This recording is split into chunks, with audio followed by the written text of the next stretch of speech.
Olá pessoal, aqui é o professor Renato. Nós vamos então dar início à nossa aula de hoje e o assunto é um breve histórico da modelagem atmosférica. Se nós olharmos para a atmosfera, isso aqui é uma representação de um modelo numérico, nós temos aqui movimentos que envolvem então a dinâmica atmosférica. Temos aqui ao transporte de poeira do deserto do Saara, na região aqui do Atlântico Tropical. Temos aqui o transporte pelos ventos de fumaça sendo gerada aqui na América do Sul. E temos também aerossóis sendo transportados pelo vento aqui nos oceanos, aqui no hemisfério sul. Então, como é que nós conseguimos ter um modelo com essa capacidade de prever, então, os movimentos atmosféricos, por exemplo, furacões e outros eventos aí meteorológicos importantes, Muito bem, então, historicamente, tudo começa com a segunda lei de Newton. Então, nós temos aqui a segunda lei de Newton sendo aplicada para a atmosfera. Ela, então, tem aqui uma variação da velocidade com o tempo. Esses termos, então, estão representando aqui os termos de transporte, que a gente conhece na meteorologia como advecção. Então, o transporte vindo então da direção norte-sul, leste-oeste e de cima para baixo. Então, nós temos aqui as três direções de onde vem então esses transportes. O termo de Coriolis, devido à rotação da Terra. Um termo aqui que envolve o gradiente de pressão. E um termo que tem aí as fontes e sumidores que envolvem então as mudanças da velocidade com o tempo.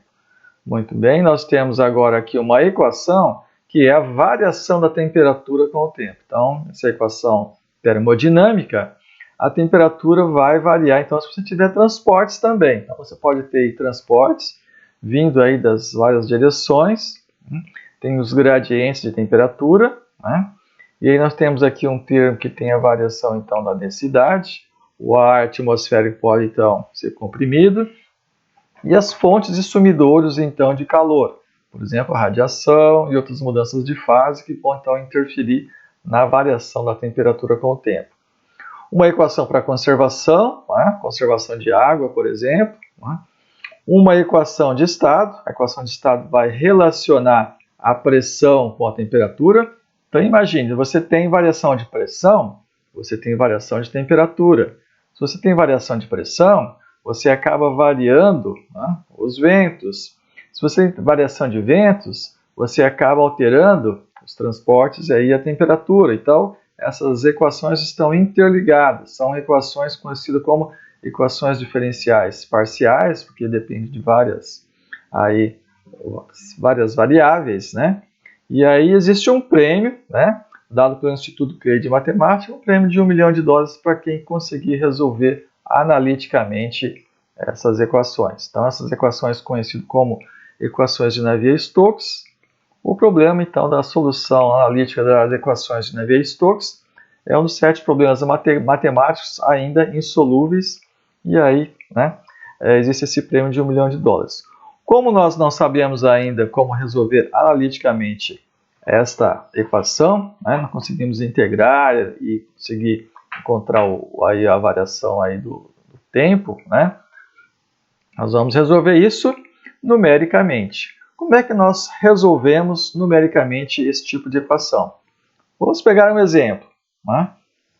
Nesse exemplo, nós temos aqui então uma brisa do mar, nós temos aqui o transporte por um vento médio de vapor, sendo trazido então do oceano para o continente. Aqui nós temos uma variação da umidade com o tempo.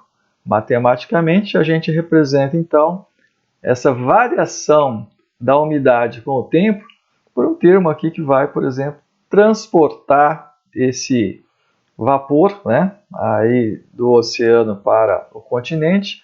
Então, a nossa equação matemática é essa daqui. Como nós resolvemos numericamente essa equação?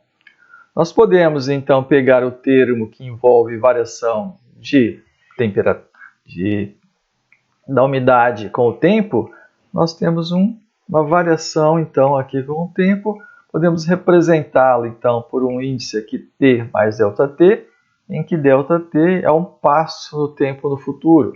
Então nós temos aqui o primeiro termo, né? Essa equação então vai ser aproximada aqui. O termo da direita é uma variação espacial, uma variação em x. Então nós temos aqui um gradiente, né? A gente tem uma variação em x.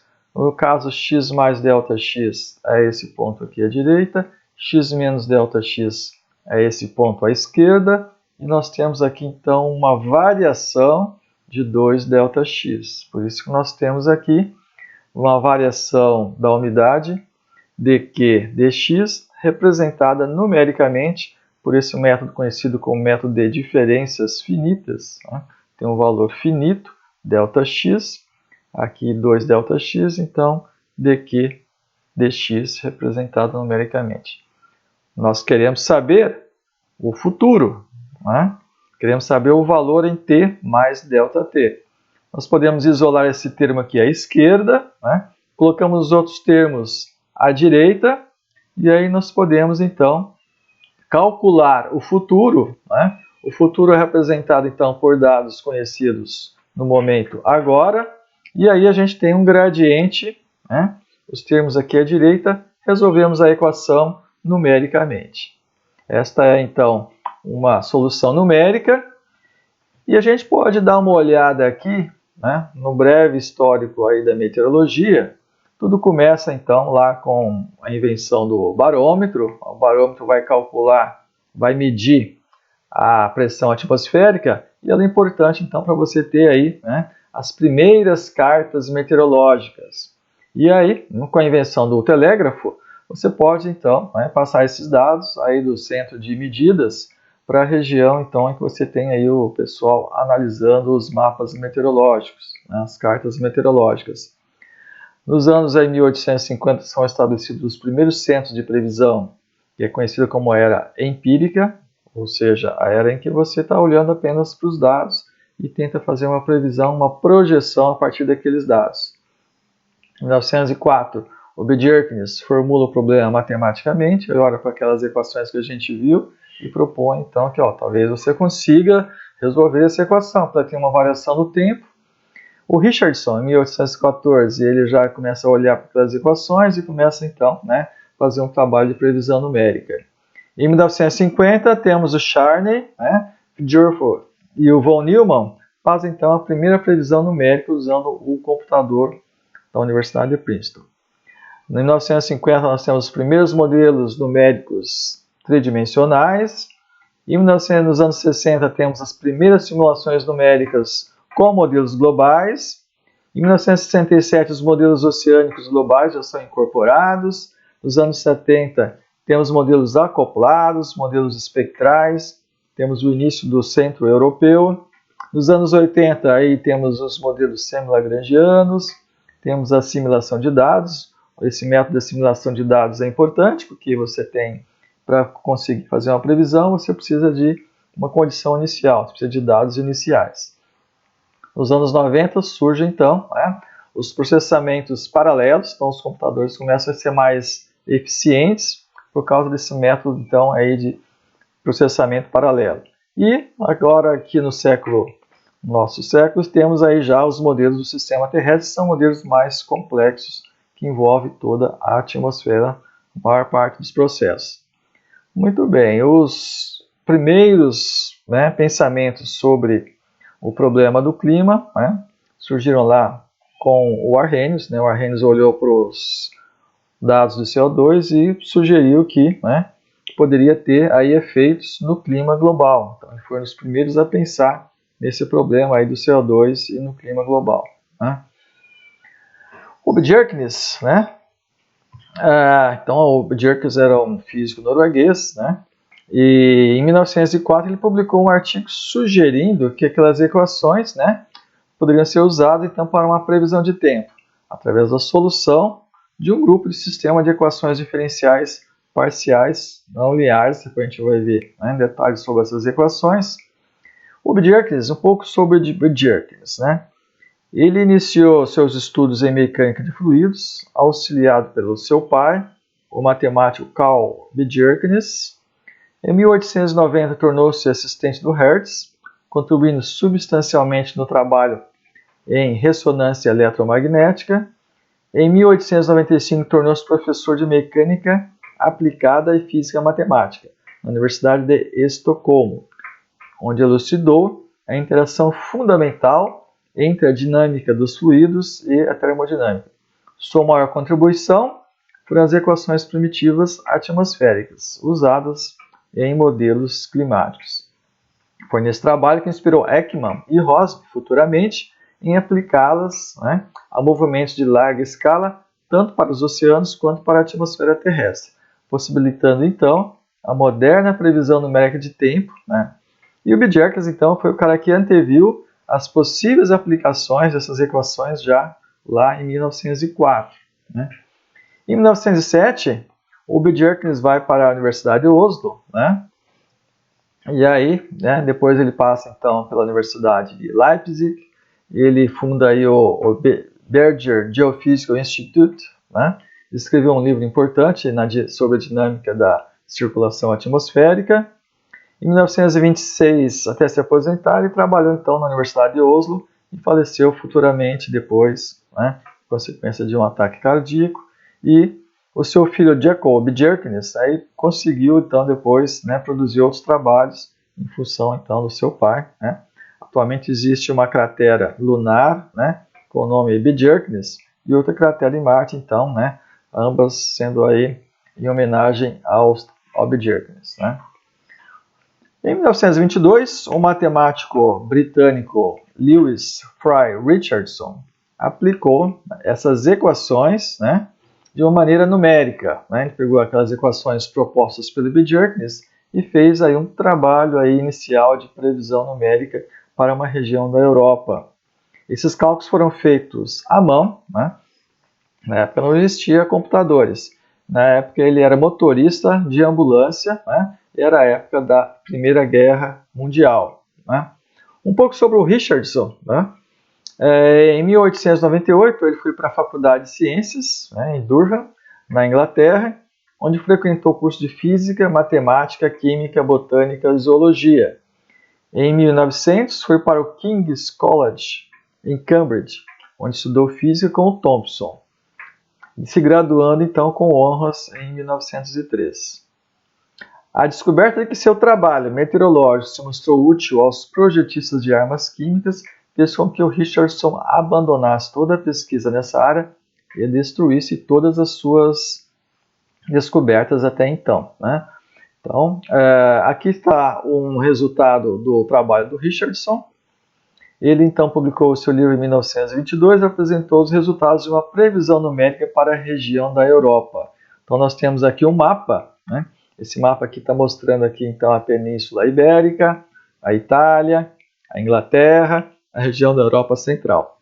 Então, a grade representa, por exemplo, você pode calcular aqui, a pressão atmosférica nos pontos aqui escuros e nos pontos claros a velocidade. Então você tem aí o cálculo da velocidade dos pontos claros e a pressão nos pontos escuros. Então é uma maneira de você usar o método de diferenças finitas e calcular então os gradientes e a previsão numérica. Muito bem, alguns resultados então do trabalho do Richardson. Então ele obteve aqui uma previsão numérica, para o dia 20 de maio de 1910. Então, esse aqui é um mapa obtido da previsão feita pelo Richardson. Ele levou 6 semanas para fazer os cálculos, um cálculo aí de 8 horas de previsão. E, como resultado, ele estimou que seriam necessários 64 mil matemáticos, cada um ficando responsável pelo cálculo de uma pequena região do globo, para que fosse possível fazer uma previsão numérica em tempo de ser usado. Esses meteorologistas teriam que estar calculando, sentados aqui num grande estádio, e aí eles teriam que cada um pegar uma região e fazer o cálculo, passar para o cara do lado e ter alguém aqui para controlar, então, e fazer toda a compilação dos dados. Então, isso aqui ficou conhecido como Richardson Factory, ou seja, uma fábrica de previsões, seria uma fábrica aqui com um número muito grande de matemáticos, tendo que calcular, então, né, as previsões. Alguns dos resultados que o Richardson obteve, né, para a pressão atmosférica não foram realísticos, né? Se a gente olhar aqui, então, para a variação da pressão, né, nós obtemos aqui um valor de 145 hectopascais em 6 horas de integração, ou seja, um valor muito alto, né, comparado com as medidas feitas aí para essa variação. Então, uma variação muito grande. Aqui a gente tem dados refeitos depois com o mesmo modelo do Richardson, né, obtendo aí então valores similares, né, mas hoje nós sabemos que o problema que o Richardson teve na sua previsão é que não levou em conta as filtragens das ondas de gravidade. Então são ondas, né, que envolvem então aí uma filtragem que ele não fez e que precisou ser feito, né? Depois que você faz essa filtragem, você obtém resultados muito mais realísticos, né? Está aqui o cálculo foi refeito posteriormente com as filtragens. Muito bem, o Richardson fez o trabalho à mão, né? Mas em 1948 o von Neumann, né, desenvolveu então algoritmos para o primeiro computador, o computador chamado ENIAC. Então esse computador, né, ele estava lá na Universidade de Princeton e alguns meteorologistas teóricos foram então reunidos, né, e convidados para trabalhar então com esse computador. E uma das primeiras missões do computador foi então fazer testes de previsão numérica de tempo. Para fazer esse trabalho, né, eles também convidaram algumas pessoas, né, entre eles o Rossby. O Rossby estava lá trabalhando em Estocolmo, né, e ele tinha então alguns trabalhos que envolviam então previsão numérica, né, estavam lá testando então modelos numéricos. Mas quem foi convidado para trabalhar lá em Princeton foi o Charney, né? O Charney então liderou, né, um grupo de pessoas, né? Então, o grupo de previsão foi liderado pelo Julius Charney, né? Na época fazia muitos progressos nas técnicas matemáticas aplicadas ao problema da previsão numérica de tempo.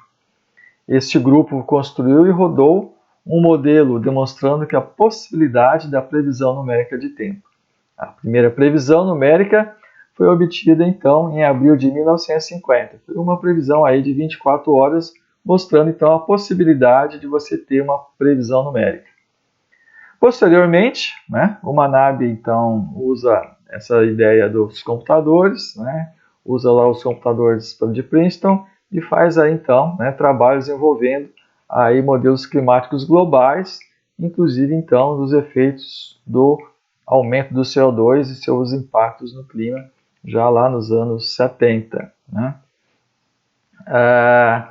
Muito bem, nós temos então atualmente modelos muito mais sofisticados, né? Os modelos então têm a capacidade de fazer previsões aí, né, de várias horas em pouco espaço de tempo devido à melhoria dos computadores, melhoria dos processos físicos. Então os modelos são bastante sofisticados em termos de representação física e aí a gente vai ver, né, aí nas próximas aulas detalhes então sobre a configuração desses modelos globais, né? Todas as parametrizações físicas envolvidas, ok? E a gente vai ver então aí nas próximas aulas detalhes sobre esses modelos, ok? Então esse foi um breve histórico da previsão numérica de tempo, né? Convido vocês então para a próxima aula. Até breve!